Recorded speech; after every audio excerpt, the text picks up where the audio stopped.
there's this movie that I saw called Free Guy. Saw it in theaters. Lord have mercy, the movie theater that I was in clapped at the end of the film. It's not that good. It's not it's not the audience clapping at the end of the film good. That took me by surprise. But yeah, if you're not aware, it stars Ryan Reynolds, and it's basically him. He's an NPC in a game world, and he kind of learns to be a full person or whatever, and that's kind of what the movie's about. And there were things about it that are cringe that people will talk about a lot. Like, there's game streamers that have prominent cameos. Pokimane, what's the Irish one? I can't remember his name. Jacksepticeye and Ninja were the three that I recognized. And yeah, they were all cringe. The fact that they were even in the movie was cringe. It's fine if they were like 2-second cameos or whatever, but they are used as talking heads for like news in the real world for that movie, and they have lines that go on for way too long because the writing is not that good, and they cannot act to save their goddamn lives, and they probably know the lines are not that good. And it's like, your acting is you. Like, you can't even pretend to be yourself. Come on. But that's fine. That's not what made me want to talk about the movie. What made me want to talk about the movie is the premise and the kind of message that the movie sends. Only 2 or 3 times is there explicit dialogue that... See, that's why I didn't buy Sparkler, because you could just get it in a chest. There's only a couple times that it's explicitly stated.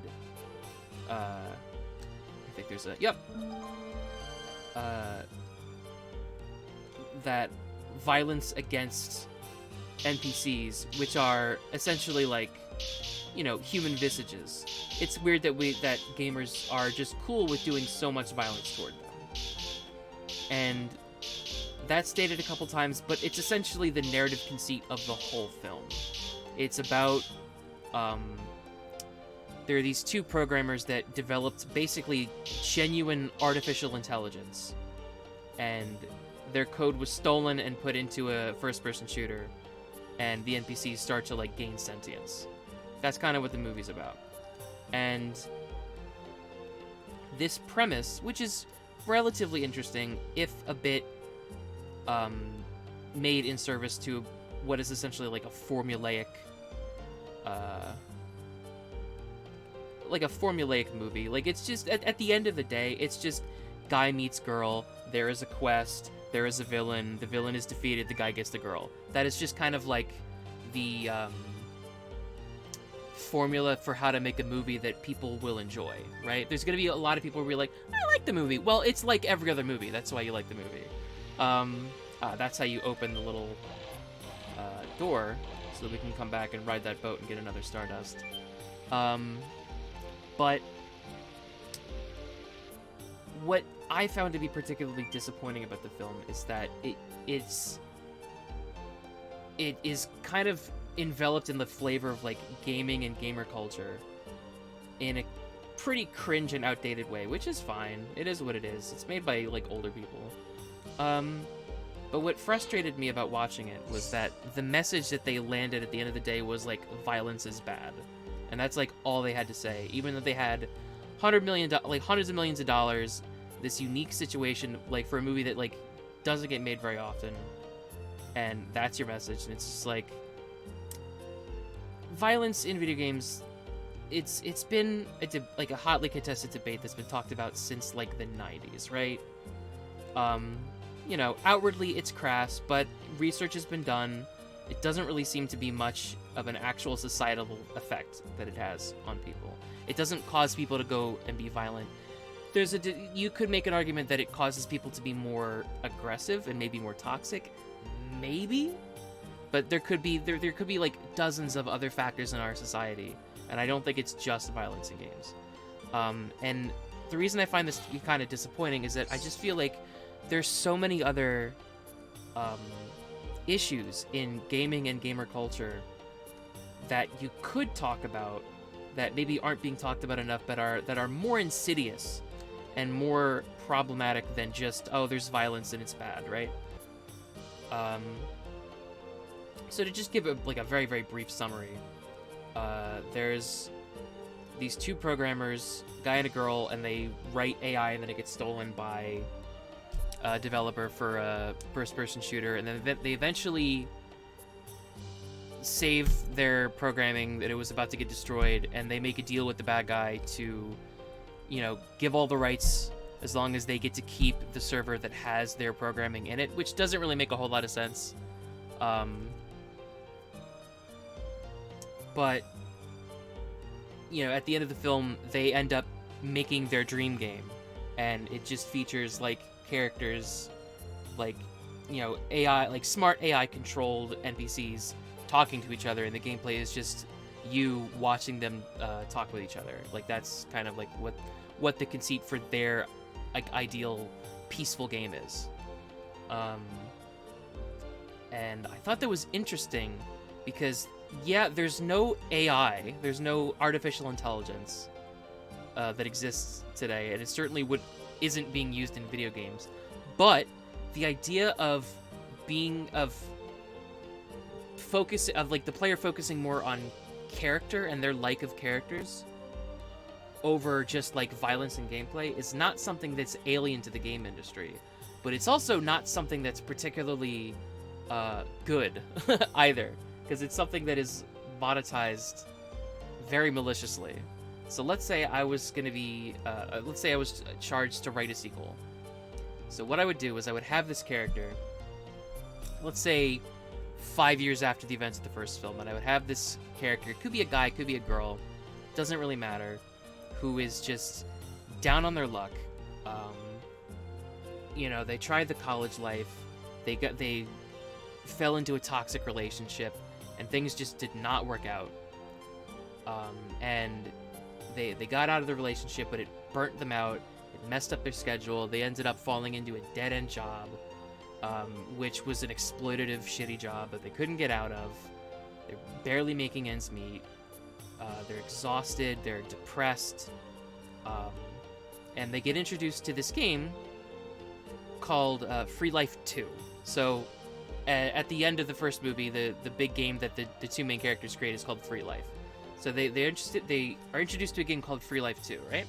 They get a game called Free Life 2 and they play it, and they're able to create an avatar that's an idealized version of themselves. They're skinnier, they're more muscular, they're handsomer, they have cooler hair, cooler clothes, and they're in this beautiful, gorgeous world where, if you live in a city area or an urban area, and if you've ever driven down south, things just look better because the air is cleaner.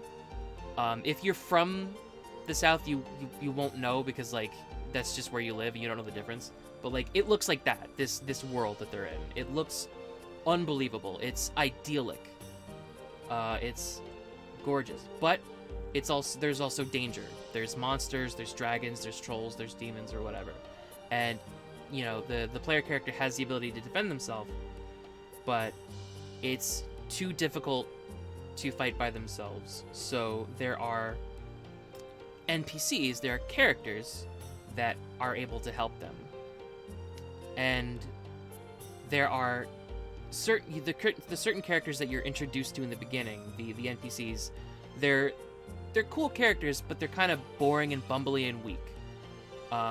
And in the game, the main character is introduced to a really cool NPC that maybe is the opposite gender that they're kind of attracted to, and there's a quest that they go on together, and you get to fight alongside this NPC, and you get to know them, you get to talk to them.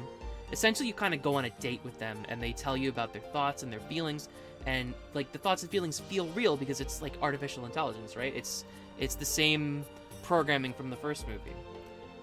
And so the guy goes on this quest with the character and becomes attached to them, kind of maybe falls in love with them a little bit.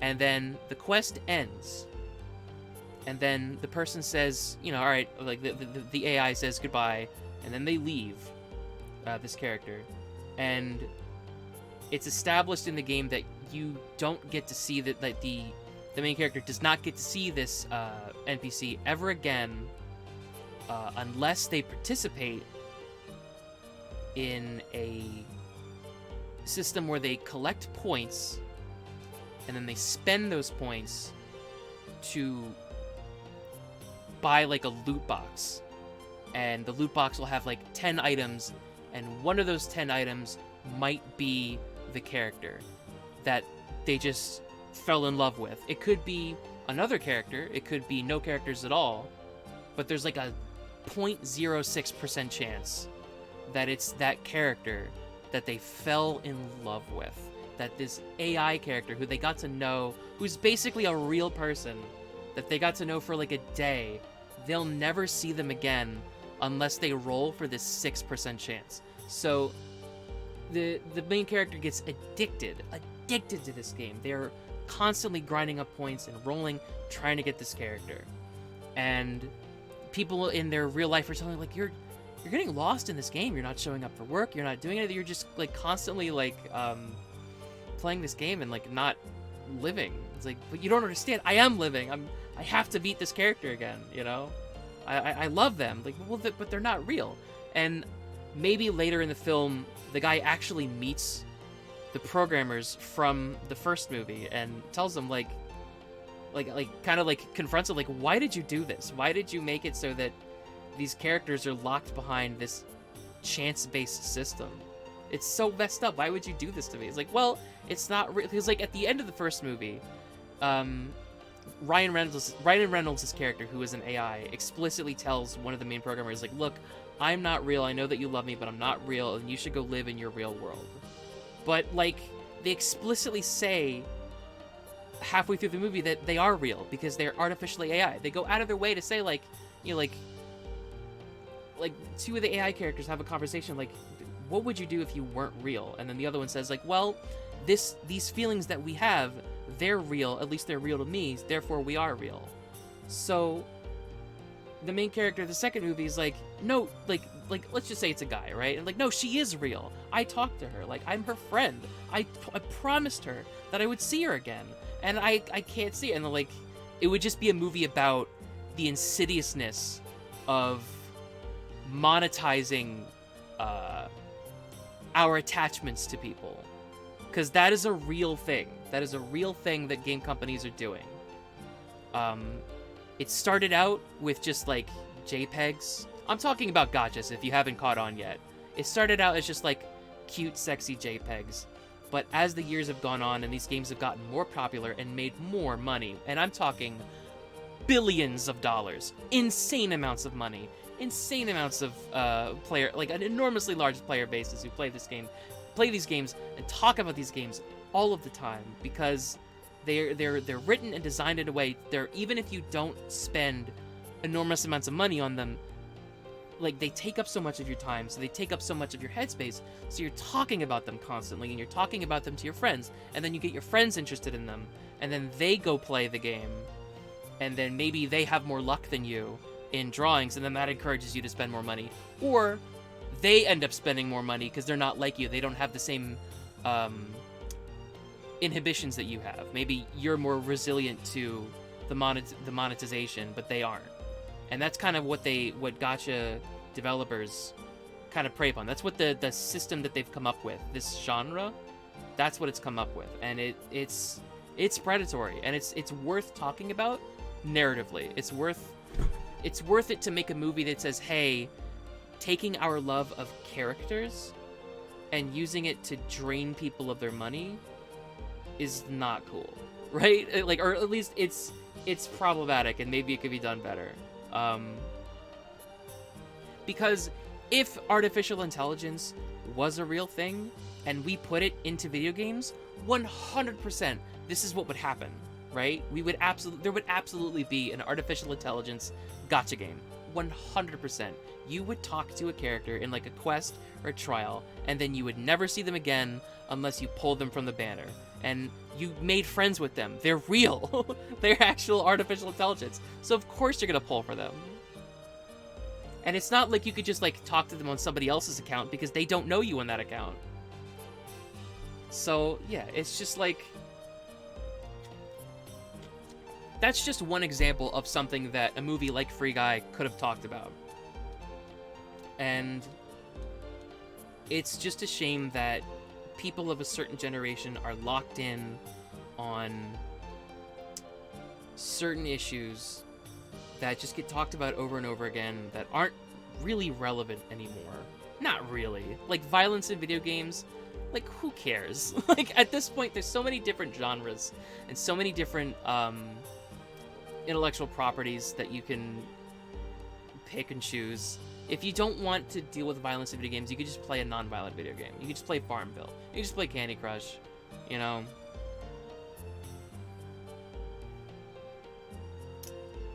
I don't know. I just feel like you could make such an interesting movie about artificial intelligence in a game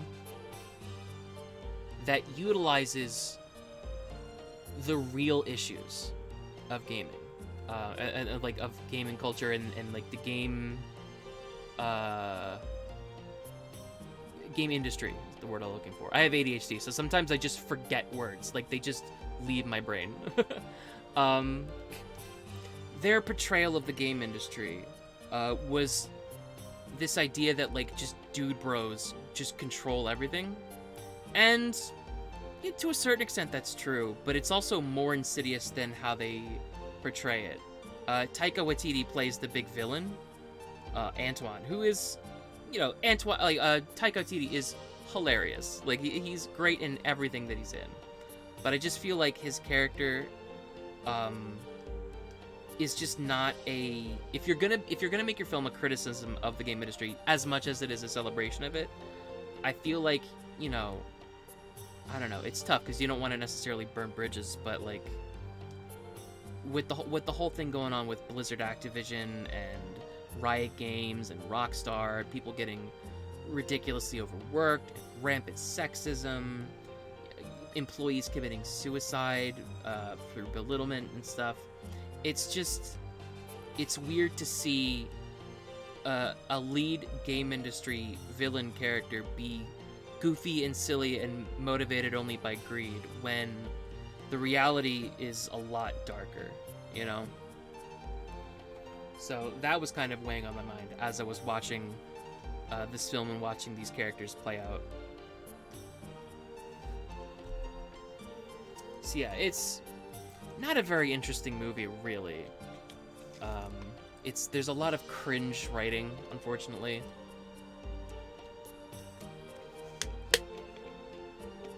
But it just made me think about stuff. Can I go